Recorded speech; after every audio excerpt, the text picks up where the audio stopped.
Hola muchachos, ¿cómo están? Chris de Chris Cards aquí. Un gusto, qué bueno que se puedan sumar. El día de hoy vamos a charlar un poco acerca de Souls and Extinction, un juego de cartas relativamente nuevo, colombiano, un trading card game, en el cual a través de una estrategia se juega entre dos jugadores. Queremos imponer una serie de condiciones de jugadas nuestras para vencer al rival y cumplir algunas de las condiciones de victoria que tiene el juego. Bueno, que ya veremos, ¿no? Spoiler alert. Pero con base en esa estrategia que vas a desarrollar a través de tu deck de 40 cartas, spoiler alert, puedas imponerte ante tu rival y ganarle. El juego es extremadamente divertido, con mucha estrategia, con muchas jugadas, con una comunidad que está creciendo un montón, pero se compite. Entonces, nada, anímate a jugar, anímate a armar tu propio mazo y quien quita, nos ganas y te vuelves el próximo Souls Master. Entonces, vamos a darle. Bueno, y arrancando, charlemos un poco acerca de las generalidades del juego, de cómo se gana, cómo se pierde y de lo que necesitarías principalmente para poder jugar Souls and Extinction. Primeramente necesitarías una serie de mazos. Tienes tu mazo principal, un mazo de 40 cartas, en donde tienes unidades, conjuros, armas, entes, y ya llegaremos allá. La idea de este mazo es que sea tu recurso principal sobre el cual vayas a ejecutar tu estrategia, particularmente. Después de esto, como pueden ver, hay algunas unidades, hay algunos conjuros y hay algunos entes y armas que hacen desarrollar una estrategia en específico. Después de esto también vamos a charlar un poco acerca del mazo de almas. El mazo de almas es un mazo de recursos básicamente. El recurso por el cual nosotros interactuamos con las cartas del juego es a través de las almas en la mayoría de los casos y o requerimientos, pero bueno, charlaremos más adelante. Pero es un mazo de 6 cartas que funciona como el motor o la gasolina para que las estrategias se puedan realizar. Estas almas se juegan, ya lo veremos en el orden del turno, pero se juega una cada turno, se van acumulando y se van gastando y se vuelven a reponer hasta llegar a la máxima totalidad de 6 almas. Estas 6 almas, si en caso de pasar de acabar el turno y gastarse, se vuelven a reponer y volvemos a jugar con las mismas 6. Ok, ahora charlemos acerca del mazo del limbo. El mazo del limbo de 0 a 6 cartas, que es de manera opcional que se puede jugar. Y básicamente contiene cartas que son especiales porque tienen en la parte de atrás un reverso rojo, es la manera en la cual las puedes identificar, y en la parte inferior tienen un borde dorado. Estas cartas son de apoyo y en algunos casos incluso son la estrategia principal del deck. Son cartas que en algunos momentos requieren un costo, otras requieren un requerimiento, bueno, ya lo veremos, pero funcionan como un apoyo a la estrategia inicial del mazo de 40 cartas para poder ganar. Y por último tenemos la ficha de ataque. La ficha de ataque es un token, bueno, este es un tokencito que está mi perrito, pero es un token que identifica quién es el jugador en turno. Este es un juego en el cual los dos jugadores interactúan en el mismo turno, se hace del oponente o se hace el mío. Entonces esta es la ficha que nos va a permitir identificar quién es el que tiene el turno ataque, ese turno en particular, y va a poder ejecutar esa acción. El jugador que no tenga esta ficha pues no puede atacar y solamente puede limitarse a defenderse. Por último, dados, pero no son necesarios, pero va a ser como la intro para que sepan un poco más acerca del juego. De las condiciones de victoria es que puedes reducir la vida del oponente de 6 vidas que tiene a 0. La manera en la cual lo haces es a través de atacar con tus unidades, efectos de cartas, etcétera, que ya lo veremos más adelante en las interacciones. Pero bueno, si tienes un par de dados, te va a servir mucho para poder ir contando las vidas del oponente. Eso es en principal cómo funciona las generalidades del juego. Bueno, entonces ahora charlemos un poco más acerca de las zonas del campo donde interactuaremos con nuestro deck, con nuestras cartas, para poder jugar Souls and Extinction. Bueno, lo que ustedes van a ver aquí son en la mayoría de los casos zonas de referencia. No tiene que ser estrictamente la manera en la cual se juegue, pero recomendamos que así sea para que haya un orden por parte de los dos jugadores. Entonces, comenzando, tienes la zona del mazo principal. En la zona del mazo principal tienes 40 cartas donde tienes unidades, conjuros, armas, entes y básicamente tu estrategia principal. La manera en la cual se juega este mazo es al comienzo de la partida, los dos jugadores deciden quién va a arrancar primero y se van a robar 6 cartas del mazo principal. Cuando yo robe las 6 cartas del mazo principal, hacemos algo que se llama mulligan, que es que el juego nos permite, una vez por duelo, al comienzo de la partida, devolver la cantidad de cartas que nosotros consideremos que no son relevantes en este momento de la partida al deck, revolvemos el deck y volvemos a robar la misma cantidad de cartas. Esto para asegurar un poco más la consistencia y para asegurar que las cartas que estamos robando tengamos un segundo chance de poder robar algo que nos sirva más para poder arrancar el duelo. Perfecto. Entonces ahora charlemos acerca del segundo mazo que les había mostrado anteriormente, que es el mazo de limbo. El mazo de limbo está ubicado abajo a la izquierda como referencia. En este mazo ustedes tienen cartas de apoyo que tienen una denotación especial, pues en la mayoría de los casos son bien relevantes y son fuertes y son lo suficientemente desequilibrantes para que ustedes puedan ejecutar su estrategia. En este mazo van de 0 a 6 cartas y se pueden jugar o con coste o con requerimientos, etcétera, dentro de la zona de campo, o pueden ser conjuros, entes, etcétera. Hablemos ahora acerca del mazo de almas. El mazo de almas es un mazo de 6 cartas que contienen los recursos para poder interactuar con las cartas dentro del juego. Este mazo se encuentra boca abajo, en la parte inferior izquierda, y al comienzo del duelo abrimos con un alma. Cada uno de los turnos, jugador mío, jugador del oponente, sin importar, vamos a abrir un alma nueva, hasta que lleguemos a la totalidad de almas en la zona de almas que se encuentra a la derecha, que son 6. Cuando tengamos las 6 almas, ahí, independientemente de las interacciones que tengamos con el juego, cada vez que repongamos las almas, cada turno va a ser el máximo número de cartas que vamos a poder tener. En la zona de conjuros, bueno, una de las cartas que tiene el juego son los conjuros. Esos conjuros pueden ser de efecto rápido o no, dependiendo del tipo de conjuro, y los conjuros se juegan en esta zona en particular. No es un requerimiento puntual, pero está bien tenerlos ubicados en una parte del campo. Los conjuros se juegan o pagando los requerimientos o pagando el coste al momento de jugarse. Permite que yo los juegue, el jugador al frente ejecute una acción para poder responder y así sucesivamente. Yo puedo jugar varios conjuros en una sola acción, debido a que son cartas de efecto rápido en la mayoría de los casos, a no ser que haya algo específico que evite que se puedan jugar en algún momento en específico del juego. Tenemos la zona de Halo. En la zona de Halo lo que tenemos son cartas que entre comillas están desterradas. Hay cartas que son desintegradas del juego, principalmente por efectos de otras cartas o por efectos de batalla, etcétera, etcétera, o conjuros. Entonces van en esta zona del campo, se colocan de manera boca abajo en el Halo. También tenemos la zona del cementerio, que se encuentra a la derecha. Aquí van a estar todas las cartas y los recursos que utilicemos, se hacen conjuros, se hacen entes, se hacen unidades que interactúen en la batalla y o en el desarrollo del juego. Entonces, si yo juego un conjuro y el conjuro ya ejecutó su acción, lo voy a pasar al cementerio. Si pues, acá en todas las cartas que se juegan, que se descartan, que se destruyen por batalla, por efecto, etcétera. Tenemos la zona de campo. La zona de campo es donde vamos a poder interactuar con nuestras unidades y con nuestros entes. Y tenemos, como pueden ver, 6. Esa es la totalidad de zonas de campos de unidades y entes que se pueden tener dentro del campo. Y bueno, se pueden reponer con cartas de la mano. Más importante tip, no se puede reponer ninguna carta que si tenemos los 6 llenos acá con cartas del limbo. Está prohibido. Y por último tenemos la zona de combate. Entonces recuerden que hay un token y ese token define quién es el jugador en turno que se encuentra atacando. Ese jugador tiene la posibilidad de subir sus unidades. Fíjense que aquí hay una unidad y voy a subir la unidad acá.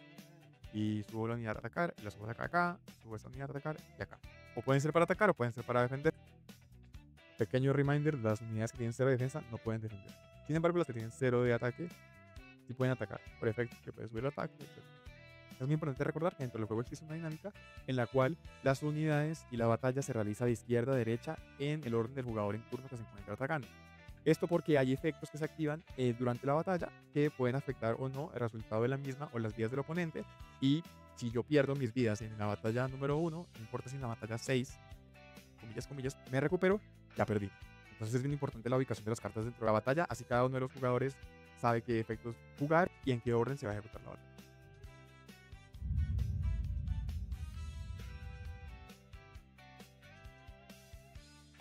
Ok, entonces ya entendiendo un poco más acerca de las generalidades, de cómo se gana, de las cartas principales y el campo y las ubicaciones, vamos a ver, bueno, las cartas a lo que venimos, ¿no? Entonces, charlemos un poco acerca de los tipos de cartas y lo que hacen dentro del juego.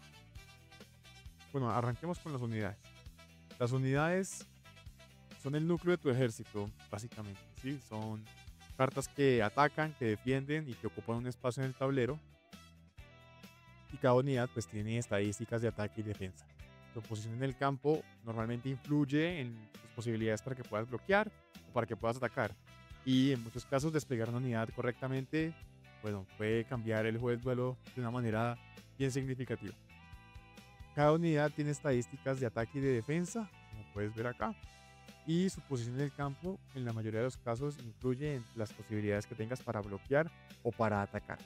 Entonces, la manera en la cual vas a poder identificar que es una unidad es por el tag que tiene arriba a la izquierda de la carta, donde vas a poder ver que dice unidad.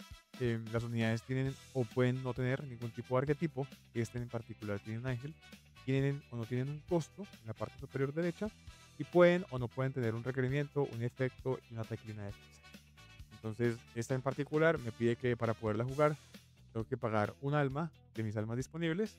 Tengo que subir una carta o retornar, que es la dinámica del juego, de mi campo a mi mano y le va a bajar ella. Y cada uno de los turnos que va pasando, esta unidad va a ir aumentando su ataque y su defensa en 1 y 1. un efecto que se va aumentando. ¿Listo? De igual manera, hay cartas que son un poco más defensivas, que son más de combo, que son más de efecto. Y la idea es que, bueno, tienen fuerza de ataque y puedes tener máximo 6 combinados con los entes en tu zona de campo.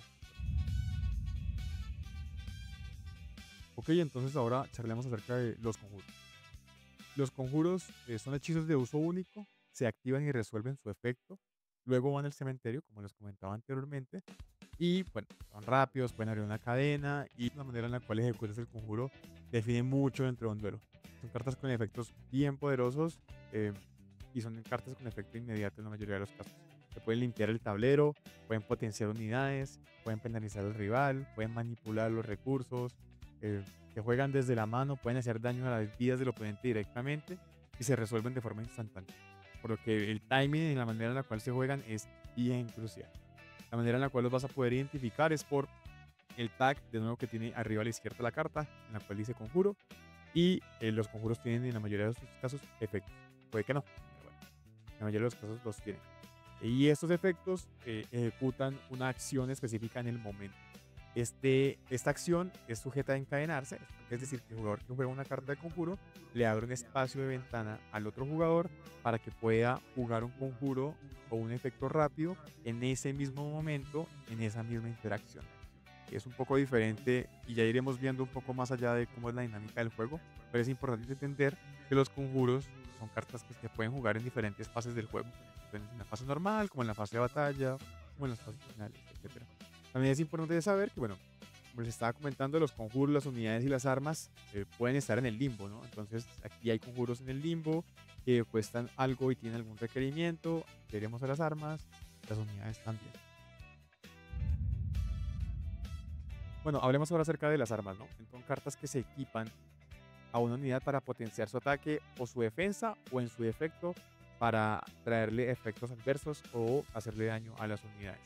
Es decir, estas armas se pueden jugar en unidades en cualquier parte del campo, se hace como mi parte del campo como la parte del campo del rival. Las armas, como regla principal, al momento de equiparse a una unidad y en caso que tengan que ejecutar un efecto por el arma en particular, se hace sin abrir un espacio de cadena para el rival. Es decir, que el rival no puede responder a este efecto de la arma en respuesta a mi activación. Entonces, si yo juego, por ejemplo, al Angeli y tengo el tanque, el Marx X303, y se lo equipo a esta unidad, el tanque le permite a esta unidad hacer 3 daños a una unidad en el campo. Si yo tuviera esta unidad tiene 2-1 en el campo del rival, yo puedo ejecutar el daño directamente a esta unidad y no le doy espacio de apertura a que mi oponente o me destruya o responda con un conjuro para poder hacerme daño o hacer alguna respuesta. A no ser que en particular, algo muy específico, haya una carta que elimine el efecto de la carta, que está acá. Porque lo que hace el arma es que en el momento de equiparse, da estadísticas y, como pueden ver aquí, da +2/+1. Y además de las estadísticas, da el efecto. Entonces se convierte la carta que es el usuario del arma, el efecto del arma en el efecto de la unidad. Es decir, yo le niego el efecto a la unidad, pues bueno, pierdo. Pero estas son unas interacciones un poco más específicas y avanzadas que, bueno, eventualmente con el paso del tiempo van a poder ustedes entender. Otra cosa que es importante tener en cuenta es que las unidades que se encuentran equipadas con un arma, por ejemplo, yo no puedo reemplazar las armas que se encuentran equipadas en el campo con armas que se encuentran en el mazo del limbo. Es decir, si ese tanque está en el mazo del limbo, no puedo reemplazar esto con armas que se encuentre acá. No podría porque la única regla en la cual puedo cambiar el arma es por un arma de mi mano. Entonces, para que lo tengan en cuenta. En algunos casos es muy conveniente tener armas en la mano porque hay armas que evitan que yo pueda pegar, hay armas que me hacen daño, hay armas que evitan que tenga efectos, mis unidades, etcétera. Entonces, las armas en particular, la dinámica de que no se pueda responder y el que el oponente las tenga y me las pueda después a mí aplicar a mis unidades para hacerle daño, hace que pues sea necesario que en la mayoría de los decks tengas algunas armas para poder liberarte de esos efectos adversos.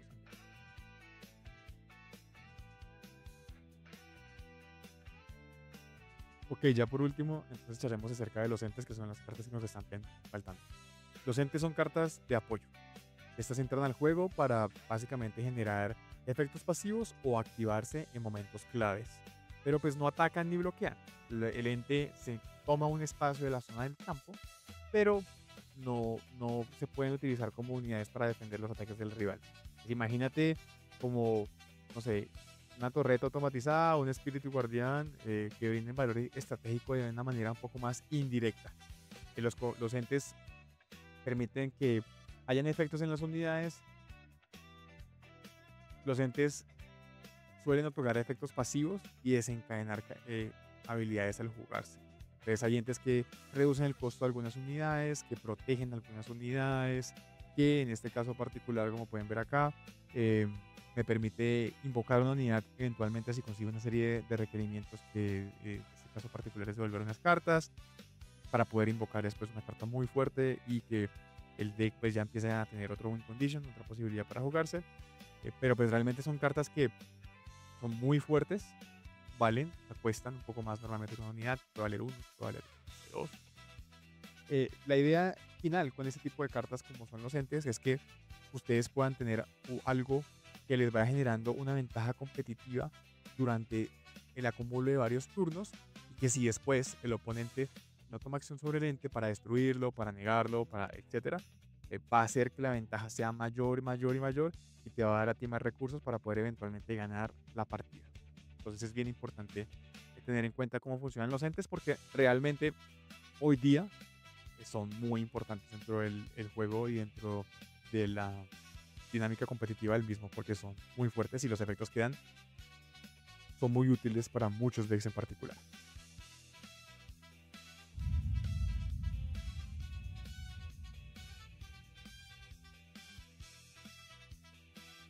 Ok, un poco más rápidamente entonces vamos a ver cómo se juega el juego para que ustedes lo puedan ver en acción.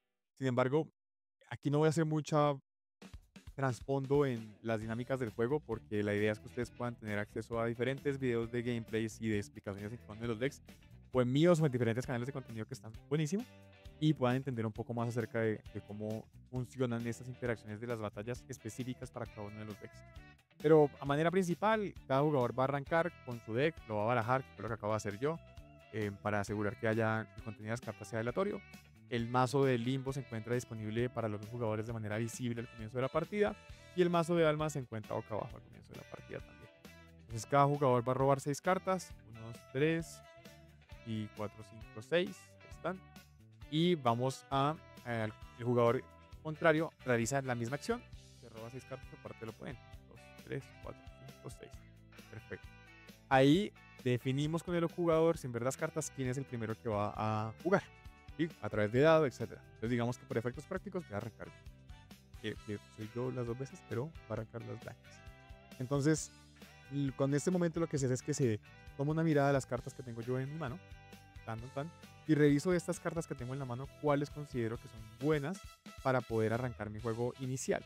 ¿Sí? Entonces, como recomendación inicial, pues yo no quiero tener cartas que me cuesten, no sé, 4 o 5 o que no son tan útiles en el comienzo del juego. Entonces yo voy a dejar 3 cartas, 4 cartas en este momento. El resto las voy a devolver al deck y lo voy a volver a revolver. Mi oponente puede hacer lo mismo. ¿Sí? No hay un número mínimo. Si él se quiere quedar, se puede quedar. Si él no se quiere quedar, pues no se queda. Entonces digamos que mi oponente abre así. Mi oponente pues nada. Pues ya va a quedar por efectos prácticos del juego. Entonces en este momento yo robo 2 cartas para volver a tener 6. Perfecto. Y arrancamos el duelo. Entonces arrancando el duelo, tanto el jugador oponente como el jugador de turno que tiene la ficha de ataque, que la dejo yo, va a poder disponibilizar un arma como disponible, robo una carta y yo robo una carta. ¿Listo?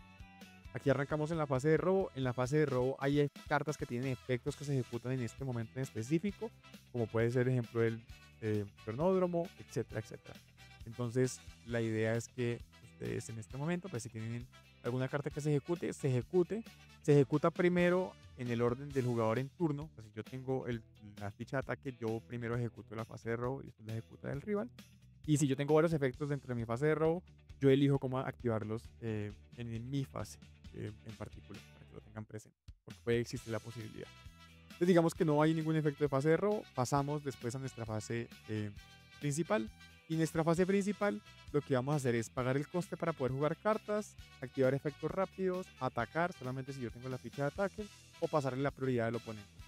Y después la fase final si ambos pasamos, resolvemos efectos de fin de turno, se descarta el exceso de la mano, pueden tener máximo 9 cartas en la mano, y se pasa la ficha de ataque al oponente. Entonces yo arranco, mis armas están disponibles de manera vertical, yo la pongo en manera horizontal para hacer que no se encuentre disponible, y voy a jugar una de mis unidades que se llama la segunda pitonisa. Entonces cuando yo juego la segunda pitonisa, ella tiene un efecto y el rival decide si quiere encadenar el efecto de ella con alguna acción que él quiera hacer, que puede negarme el efecto o puede, no sé, destruírmela, etcétera, y proceder con su turno. ¿Sí? Entienden que el efecto abre una ventana, con un conjuro, abre una ventana de respuesta rápida que no entrega la acción. Entonces, ¿cómo funciona? Yo juego, vamos a hacer que el oponente no tiene ningún tipo de respuesta, y el efecto de la pitonisa es que yo miro mis 3 primeras cartas y las acomodo en el orden que yo quiera. Yo quiero acomodarlas en el orden que ya tengo en la cabeza de las cartas que voy a necesitar. Entonces después va el rival. Entonces el rival ahora tiene el turno de la acción. Entonces el rival en su turno lo que puede hacer es sencillamente pagar un alma y jugar un conjuro, como puede ser el pastel, y a través de ese conjuro hace una unidad y le hace uno de daño. Le hace uno de daño a ella, entonces ella muere. Y la unidad se va al cementerio. Yo no tengo nada más para hacer ese turno porque no tengo más armas disponibles y mi oponente tampoco, entonces los dos pasamos. Cuando los dos pasamos, pasa la ficha de ataque al oponente. Vamos a disponibilizar el alma que estaba como gastada como disponible y vamos a disponibilizar una nueva alma. Hacemos lo mismo de este lado del turno del jugador. Pam, pam, pam. Disponibilizamos una nueva alma y robamos por turno. Y él roba por turno. ¿Listo? Así funciona básicamente la dinámica del juego. Entonces después él va a arrancar primero. Entonces él decide con un alma pagar y jugar una carta directamente desde su limbo. Paga 2 y juega un gato que se llama Dark Kitten. Y yo decido qué hacer. Entonces yo acá me voy a defender. Pago una unidad. Voy a bajar a Angelique, que es una unidad de apoyo. Entonces en este momento el jugador que se encuentra atacando es el oponente. El oponente, cada vez que ejecuta una acción, me abre a mí un espacio para ejecutar una acción también. Una de las cosas que se puede hacer dentro de la dinámica del juego es que arrancando el turno, él puede atacar, se lo llama Open Attack, y evita que yo tenga una ventana de activación para poder invocar a mis unidades y defenderme. En este caso no pasó. Él colocó 2, yo coloco 1 y yo coloqué 1. Entonces él pasa a atacar. Pasamos a la zona de combate. Imagínense en su cabeza, porque no hay espacio suficiente. Una zona de combate. Entonces en la zona de combate él sube y ataca con el gato. Y yo decido, como jugador que defiendo, con qué unidades quiero defender. A no ser que haya en efecto una carta que lo diga.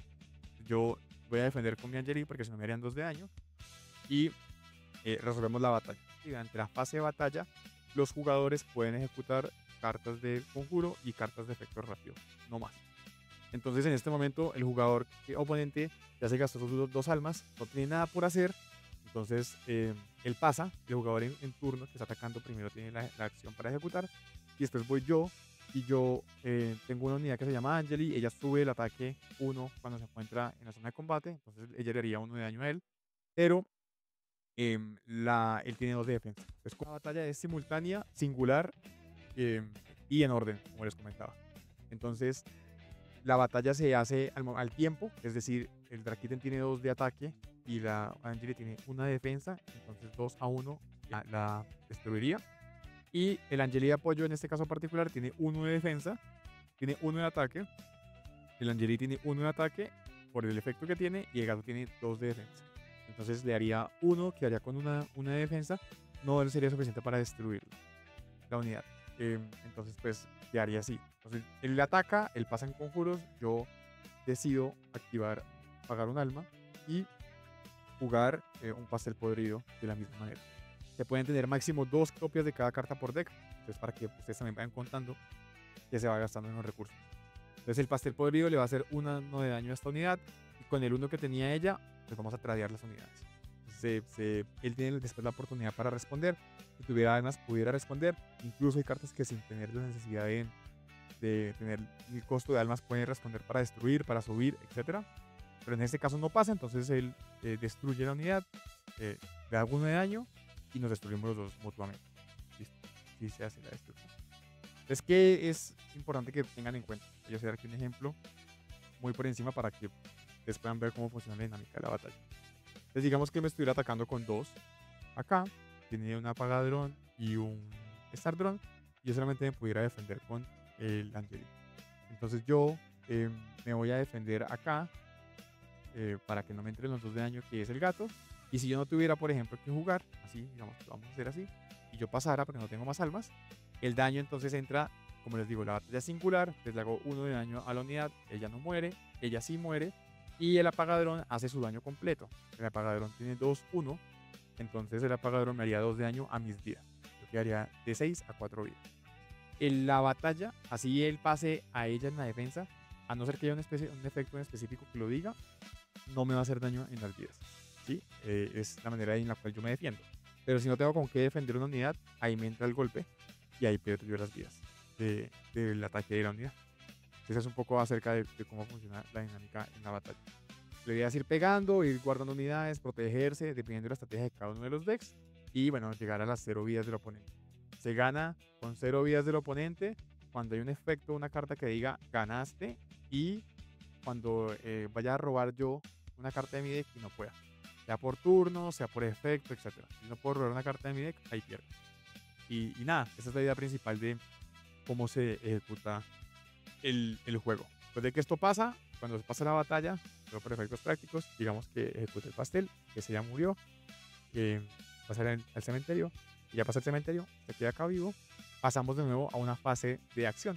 Entonces ahora él me pega, yo tengo un espacio para poder jugar algo, si tuviera la oportunidad de jugarlo, digamos que tuviera las almas, yo puedo jugar alguna unidad en particular, o no, o puedo pasar, y si yo paso, el jugador en turno, él pasa, cuando los dos pasemos, ahí se acaba el turno, y ejecutamos la misma acción que hicimos ahorita, que fue cambiar la ficha de ataque, disponibilizar un arma nueva y robar una carta por turno.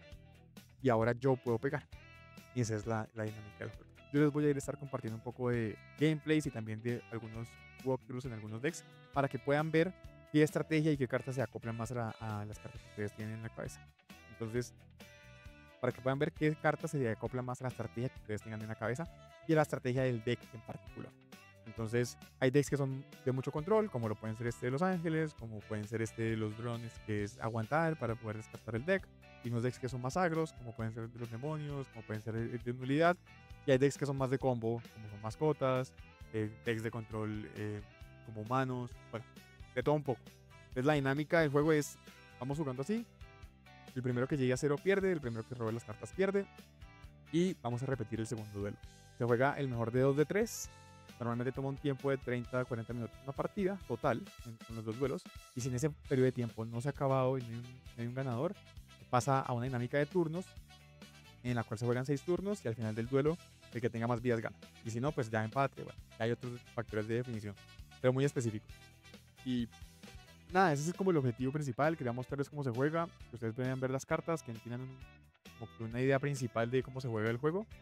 Y si tienen alguna duda, quieren preguntar cómo se juega, quieren darle un chance, me pueden escribir o pueden escribir directamente a las redes del juego para que se comuniquen con ustedes. Gracias por estar aquí hoy. Gracias por la explicación de media hora. Me tienen 15 minutos. Pero bueno, espero que les haya parecido súper interesante y los espero para que juguemos.